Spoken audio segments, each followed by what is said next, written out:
Fala galera, tudo bem com vocês? Eu sou o Igor Ribeiro, esse aqui é mais um vídeo do canal. No vídeo de hoje eu vou falar do quinto episódio da segunda temporada de Gossip Girl, que foi um pouco borocochô demais, para não dizer outras palavras um pouquinho pejorativa, e um tanto sentimental demais, pecando por exagero. E hoje eu vou começar a falar tudo que eu achei desse episódio. Não esqueça de se inscrever no canal, ativar as notificações para receber mais conteúdos. Curta e comenta bastante, que eu quero saber muito o que vocês estão achando dessa temporada também, das coisas que eu vou falar aqui sobre esse episódio, e também nos sigam nas nossas redes sociais. Bom, eu devo dizer que começar assim desse jeito foi muito chato. Acho que foi, sei lá, não fez tanta diferença assim esses acontecimentos, porque a série começando a explorar esse relacionamento da Julie com o carinha, né? Foi assim um pouco, vou dizer que foi controverso, porque não faz nenhum sentido o cabimento você estar em um relacionamento, mesmo gostando da pessoa, sabendo que ela tá casada. Então, pra mim, foi assim, sabe? Mas o pior de tudo, né, nesse ponto, é a nossa bichilinga, né, que eu tenho que chamar assim, tentando pagar de boa samaritana, né? Porque a gente sabe dessas consequências do episódio anterior, onde foi revelado que o Nick, né, tava ali trabalhando com o pai para comprar casa. Então você vê certos dilemas ali das duas personagens, né?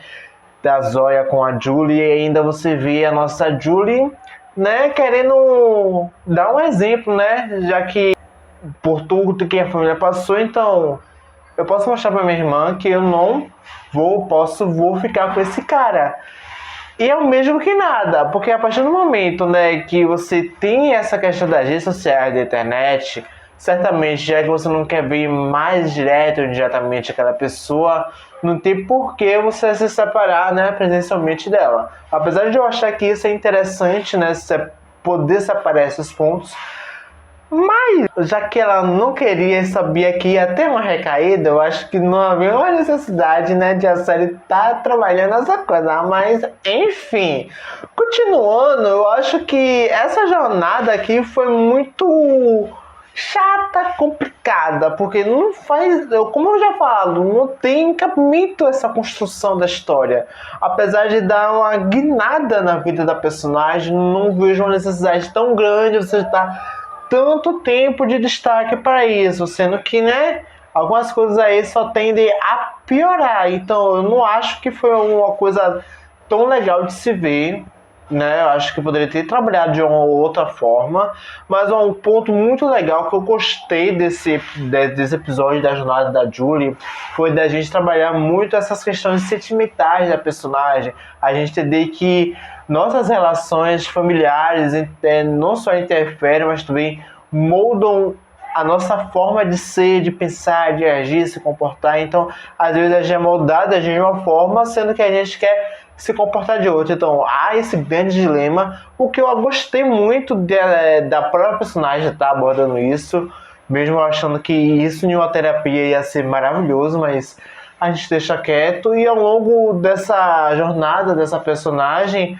a gente descobre algo que não fez tanta relevância, né? Já que a todo momento a gente sempre fica desconfiado que esse cara nunca mostrou a foto da mulher e nem nada do tipo. Então tinha algum problema, né? Então a gente descobre ali, né, por meio dele, que ele é separado da mulher, mas ainda está com o anel de casamento. Ou seja, de alguma forma há um sentimento dele com a outra mulher, mas que ele prefere seguir a vida dele. Então eu quero muito que a série busque trabalhar isso nesse personagem, busque a gente ver melhor pela perspectiva dele, e mesmo entendendo que esse relacionamento vai dar merda, vai dar muito erro, vai causar muita treta, eu não quero que isso se perdure por muito tempo, e nem que isso, sabe, seja palco pra garota do bloco, até porque eu acho que isso dá pra se resolver entre os dois. Então, há certas coisas que a garota do blog pode se intrometer, mas há outras coisas que não. Então, eu espero que isso a garota no blog não se intrometa.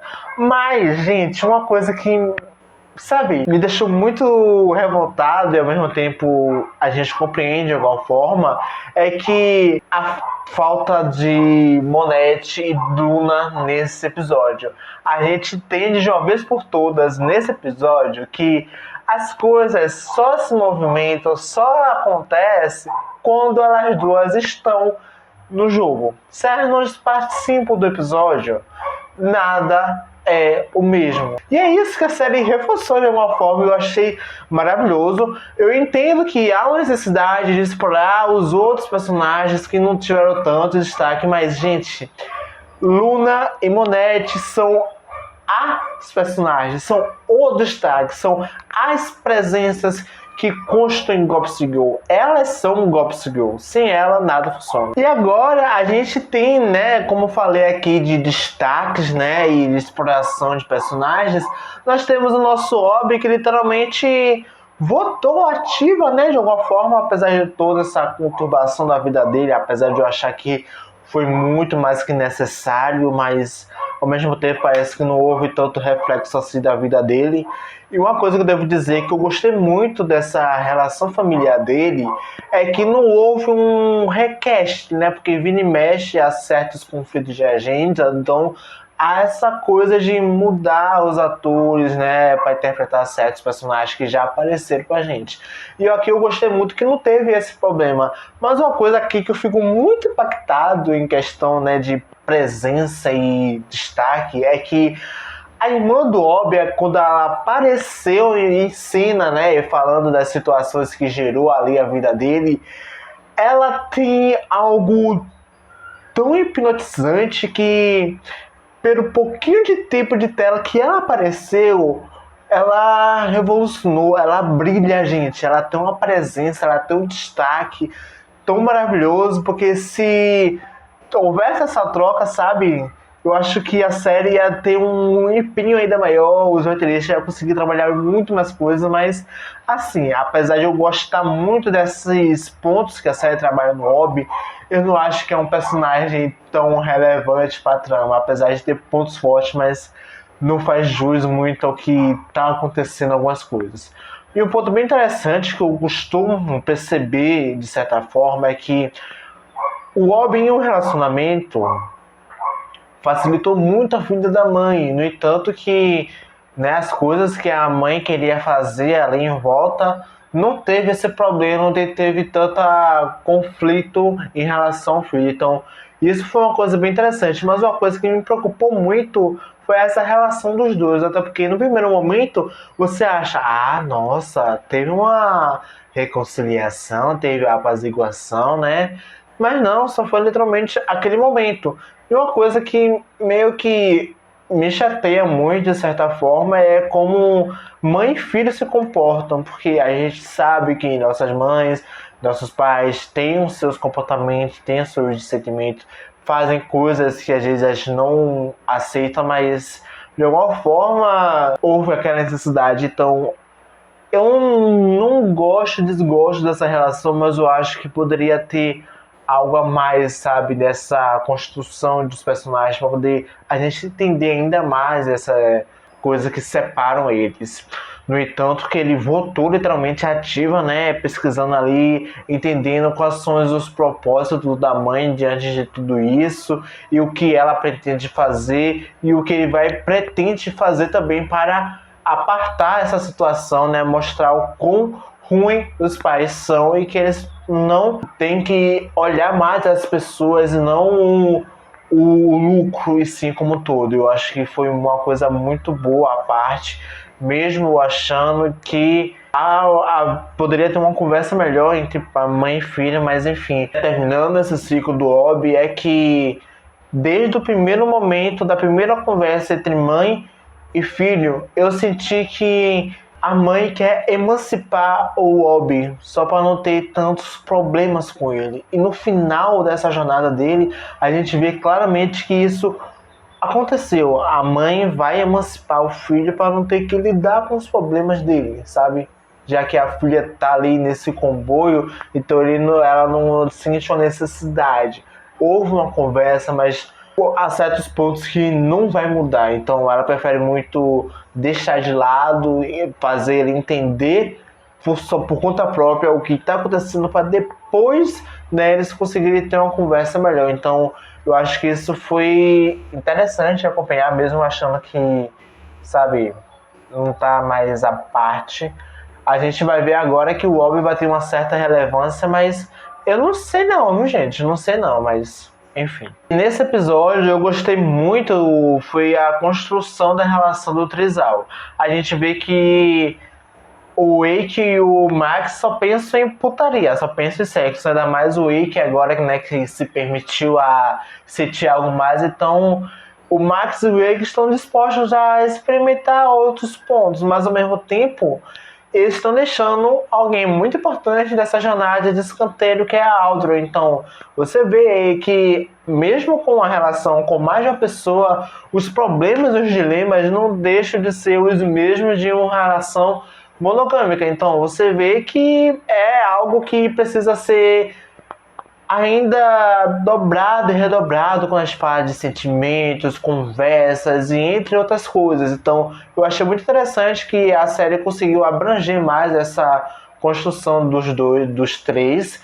E uma coisa que me preocupou muito de certa forma foi como a Audrey se vê nessa relação, né? Ainda mais nessa quebra, né, dos dois, mas ela também enfrenta outros problemas em relação à da família, já que, né, ela descobre ali outras coisas envolvendo a relação da mãe com o pai, né? E uma coisa que eu gostei muito dessa conversa ali foi que a gente teve a presença de um dos pais do nosso Max conversando, né? Ela tendo uma pequena conversa ali com os dois, ela conseguiu entender o quão é necessário a gente entender alguns sinais, mas ao mesmo tempo não pensar demais.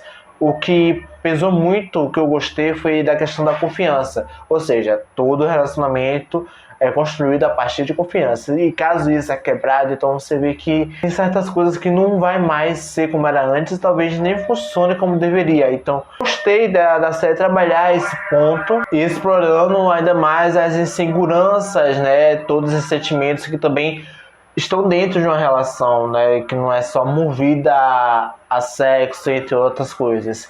E uma coisa que eu amei muito dessa jornada final no nosso trisal foi que a Audrey literalmente é o ponto, vamos dizer, o porto seguro e o alicerce para as coisas se movimentarem dentro da relação dos três. Já que ela pegou, né, uma situação complicada, ela chegou aqui, ó, eu tenho uma família complicada, eu tenho uma relação conturbada, eu tenho minha mente que é fora do comum e que eu preciso que a gente converse ainda mais, que a gente não fique só no sexo. E uma coisa que eu acho muito interessante é porque nenhum relacionamento vive de sexo. O sexo não é o ponto essencial em uma relação.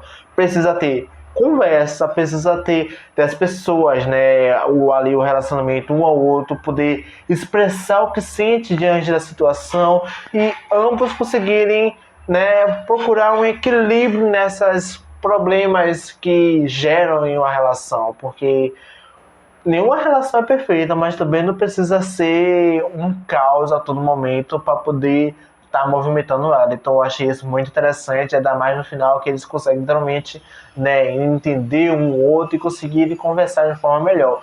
E até uma coisa muito interessante, porque eu acho que os roteiristas estão ouvindo, de certa forma, o público, ou literalmente foi uma jogada proposital aí de, né, conseguir falar, ó, eles são assim, mas eles não vão ser necessariamente todo tempo só isso. Então eles vão ser algo mais, eles vão ser algo fixo e muito melhor. E isso foi que eu achei muito interessante na jornada deles.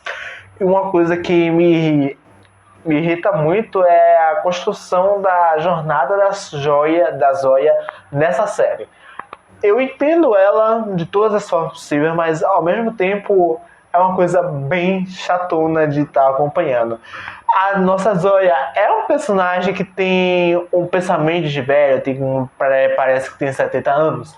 Tem 70 anos, mas se você for olhar mais a fundo essa personagem, você vai se identificar totalmente. Imagine você ser uma criança, né, crescer e ter seu pai, sua mãe, sua família, ter comportamento e discernimento, ó, não vai sair isso porque é errado, não faça isso porque é certo. E você vê, e você vai se mudando a partir daí. E você vê quando você chega a uma certa idade, você ter seus próprios sentimentos, seus próprios pensamentos, e ver que certas coisas que seu pai faz é errado, mas ao mesmo tempo você entende que é necessário. Então você vê que você precisa literalmente também mudar seu modo de agir diante de certas coisas, porque quando você chegar na fase adulta, você deve passar por isso. Então você precisa estar buscando o equilíbrio. E ainda mais essa quebra de confiança que teve, né, nessa relação dos dois. Eu acho que foi uma coisa muito necessária à parte para a personagem entender melhor como é a vida de verdade, né? Não é só esse mar de rosa ou essa perfeição que a personagem sempre busca ver e entender pela percepção dela. Então, isso foi legal, mas sempre você vê que é uma personagem que tem algo que precisa ser melhorado ainda mais. E uma coisa que me preocupa muito a longo prazo é essa relação dela com a Sana. Eu vejo com uma amizade muito tóxica, porque você vê que é uma parte que move mais que a outra e não ao contrário. Mesmo ali, né, ela tendo esse peso, essa força, né, de mostrar uma outra realidade através do ponto de vista dela. Então, eu acho que isso é interessante na construção, mas pega muito na execução, porque você vê que é uma personagem que precisa de alguém, de um amigo para estar ali com ela, e a Sandra Meira que literalmente, sabe, vai fora. Não julgo porque, né, você tem uma amizade, então cada um faz suas coisas, mas também não precisa, por exemplo, você chamar alguém para uma festa e depois ir para 3 festas diferentes, deixando ela lá de escanteio. Então, eu acho que essa relação é algo que vai pesar muito na jornada dela, e eu quero muito que elas não sejam mais necessariamente grandes amigas. Só quero que elas se respeitem, tenham uma amizade, mas, sabe, cada uma no seu canto, não precisa ficar, sabe, muito preso à relação delas. Então, eu espero muito que isso aconteça. Então, eu quero muito ver o que vai acontecer, ainda mais nesse finalzinho, onde vemos, né, pai e filha se reconciliando. E uma coisa que me preocupa muito é que a gente teve um pequeno lembrete, né, de pílula do dia seguinte. Então eu quero muito saber como é que isso vai se desenrolar, se ela vai ficar grávida ou não, se esse assunto ainda vai voltar à tona e vai ser mais trabalhado. Então eu quero muito ver como é que vai acontecer tudo isso, já que ela teve, né, sua primeira noite, então de amor. Então eu quero ver como tudo isso vai se comportar diante dessa construção da personagem. E por fim, nós temos os nossos professores, que foi algo até interessante, né? Esse jogo de gato e rato, né? De quem vai se entregar primeiro. Eu achei uma coisa interessante dessa briga dos dois personagens. Um que descobriu, o outro que foi trouxa o suficiente a contar o que ele estava fazendo. E essa coisa, né, de quem é mais esperto, quem vai, né, falar literalmente, eu sou isso, né, eu sou a garota do blog. Eu acho até legal, mas eu acho que o rato, que é o caso do Mike, foi muito mais perspicaz na sua construção e no que ele queria diante de tudo isso. Ele foi milimetricamente calculado, que foi para mim maravilhoso ver essa construção, mas ao mesmo tempo também eu acho que foi interessante essa questão toda, porque a gente vê que a série deu muito mais destaque ao Jordan, né, e de toda essa construção dele e o porquê literalmente ele estava ali, né, junto com a Kate, como a garota do blog, ainda mais quando a gente vê bem no finalzinho ali, onde a personagem, né, acaba sendo pego no pulo e depois acaba tendo, né, essa grande revelação que ele era a garota do blog e do porquê que ele fez tudo isso. Eu achei que foi bonito, mas ao mesmo tempo foi desnecessário. E ao mesmo tempo eu acho que ele foi muito trouxa. Por quê? A gente sabe que, né, tudo isso ele fez por amor, mas até que ponto? Porque, lembrando aqui, quem assiste trailer e acompanha muito as coisas que eu venho falando aqui, a gente sabe que isso foi falho na construção e não fez sentido, até porque, de alguma forma, eles vão saber que ele não é a garota do blog e tem que estar cobertando a Kate. E a gente sabe que a nossa Georgina vai diretamente para Kate, não pro George. Então, quando ela aparecer, o bicho vai pegar. E, gente, eu quero muito ver ela de vez. E como eu venho falado, a série pode ser dividida em duas partes. E a Georgina aparecer literalmente neste último episódio para marcar, né, esse arco da chegada dela e depois partir para o outro arco com ela chegando, com ela controlando a garota do blog e demais coisas. E, gente, quem é esse, né, benfeitor do Mike? Será que é o Dan? Será que é o Chuck? Será que é a Blair? Será que é a Serena? Ou será que é a própria Georgina? Porque há alguém ainda junto com a Georgina Sparks, junto nessa construção. E eu quero muito saber quem é essa pessoa. E, gente, é isso. Muito obrigado por vocês terem acompanhado tudo que eu falei sobre esses personagens, sobre esse desenvolvimento, a parte, né? E essa fala da Luna e da nossa Monette. E é isso. Eu espero muito que vocês tenham gostado desse vídeo. Não esqueça de se inscrever no canal, ativar as notificações para receber mais conteúdos quanto a isso. Curta, comente, compartilhe bastante. Quero saber muito o que vocês estão achando de Gossip Girl, também de tudo que eu tô falando aqui. E até a próxima, gente. Tchau.